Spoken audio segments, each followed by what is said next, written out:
में शहद, उसके ऊपर जो कीड़े आते हैं शहद को चखने के लिए, तो ये जो फतिंगे होते हैं, कीड़े होते हैं, मधुमक्खी, उसको जैसे सुगंध मिला वैसे उसको पता चलता है कि यहाँ पर कोई सेंटेड, यानी जैसे खुशबू उसके अंदर, ये शहद का अंदर में महसूस हुआ कि वैसे धड़ाम से मधुमक्खी चली जाती है और मध में पड़ जाती है, खूब चखती है मध को, खूब खाती है, खाते खाते खाते खाते खाते खाते पूरा पूरा छक लेती है मध को। तब जब वो उड़ना चाहती है तो मध चिपचिपा होता है, लसेदार होता है, बहुत गाढ़ा होता है। अब बेचारे को पंख उसी मध में सट गया रहता है। अब वो हिम्मत लगाती उड़ नहीं पाती है क्योंकि दोनों पंख सट गए, जिसके सहारे वो उड़ती है, वो मधुमक्खी का वो पंख सट जाता मध में, शहद में। अब बेचारे नहीं उड़ पाती है। अब जोर से जब झटका मारती है तो पंख क्या हो जाते हैं, टूट जाते हैं। अब पंख दोनों टूट गया, बिना पंख उड़ कैसे सके? तो क्या होता है, उसमें लसर आती है, उसी में मध में वो ऐसे सराबोर होती है, फिर वो उसमें से निकल नहीं सकती क्योंकि बहुत चिपचिपा होता है। लेकिन जो चलाक मधुमक्खी है वो क्या करती है, वो जैसे सेंट आया उसको, हाँ ये भोजन हमारा प्रिय चीज कुछ है, जैसे खुशबू आई बस तुरंत उठ गया, तो धड़ाम से उसमें नहीं गिरती है, वो कटोरे के किनारे पर बैठती है, कटोरे के किनारे पर, और मुंह को नीचे लगा करके और शहद को चखती है, मुंह को नीचे लगा बैठेगी कटोरे पर और अंदर में जाकर शहद को चखती है। चख करके पूरा, जब चख करके पूरा मस्त जब हो जाती है तो वो तो किनारे बैठी रहती है, इसलिए उसका पंख कोई लसदार या मध में सटा नहीं रहता है, फर्र से उड़ जाती है। तो गुरु महाराज उसे कहते हैं, तुम काम करो, धाम करो, बाल के बच्चे के सेवा, दुकान, दफ्तर, सब काम करो, यानी उसका भी रस ले लो। और जब घर पर जाओ, बिछावन पर जाओ, बिस्तर पर जाओ, तो बस ये जो शरीर दिया, जो परमात्मा ने ये शरीर जो दिया है, जो पता नहीं कब ले लेगा। अभी आपने प्रार्थना सुना कि ये शरीर का कोई ठिकाना नहीं, कब वो ले ले।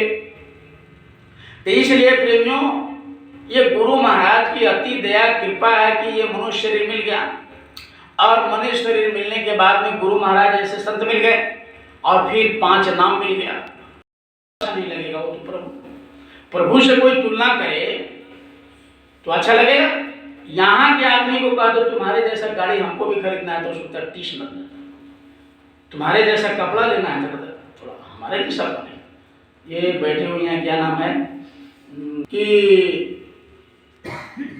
आपके जैसा हम एक लोक बनाना चाहते हैं, बस।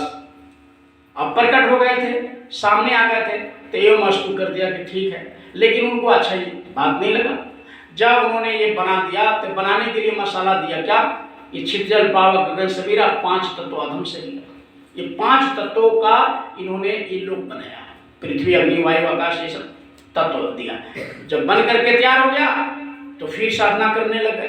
जब साधना किए तो ये आज भी सिस्टम है, उसी समय नहीं, आप जब आंख को बंद करते हैं और किसी को गहरा याद करते हैं तो उसको खटकता है।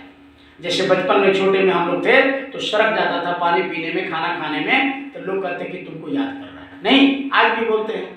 तो साधना अखंड करने लगे, अंदर से जब याद किया तो उन्होंने प्रकट हो गया। जैसे अभी हम लोगों ने यहाँ ध्यान भजन किया तो उधर से ऊपर से उन्होंने देखा महापुरुषों कि कौन सच्चे नाम का सुमरन ध्यान भजन कर रहा है आज के डेट में।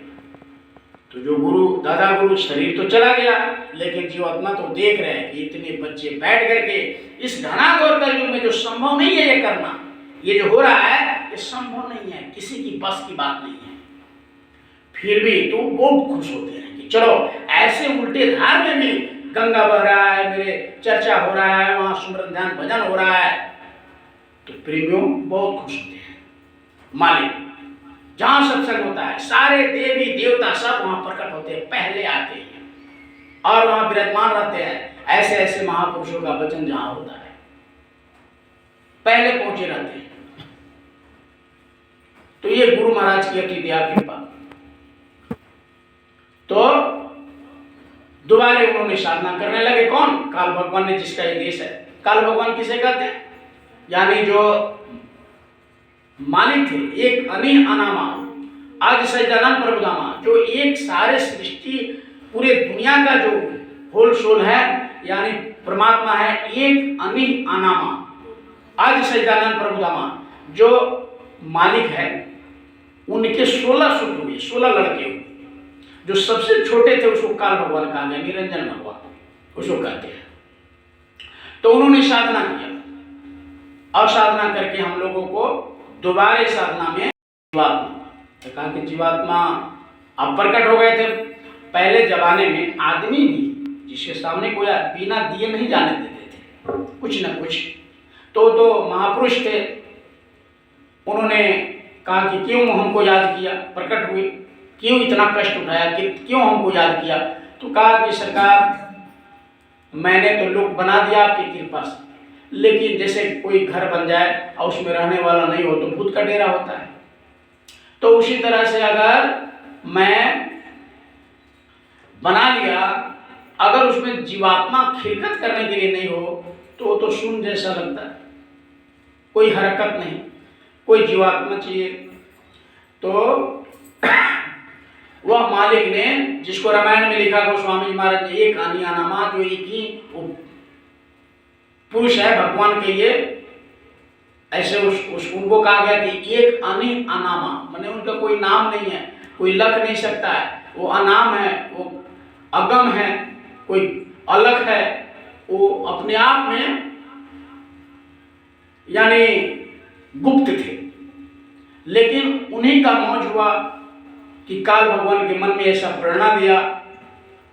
और काल को ऐसा क्यों किया, आगे क्वेश्चन है, सूरत पूछती है महापुरुष कि ऐसा क्यों किया आपने, हमको क्यों दे दिया।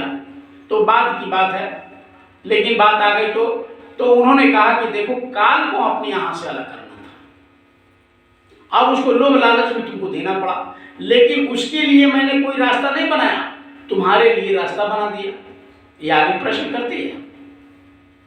तो ये सिस्टम है इसका, तो वर्गीकरण है इसका। तो एक साइड से उन्होंने मांग लिया जीवात्मा को, तो एक बूंद सिंधु बन बैठा। ऐसे बूंद नहीं, पानी का ऐसे हाथ होते हैं तो बूंद गिरता है। तो वही महापुरुष ने एक अनिह अनामा, जो मालिक थे, मालिक ने कहा किया कि एक बूंद दे दिया, वहां का एक बूंद।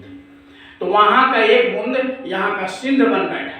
अब भरम का जाल पसारा संतो, ये न देश हमारा, ये अपना देश नहीं है। अभी आपने सुना ना कि अगर वो जो मालिक का देश है, वो मालिक का, प्रभु का जो देश है, वह भारत का पूरा भारत उसके माने कोने में ही रह जाएगा।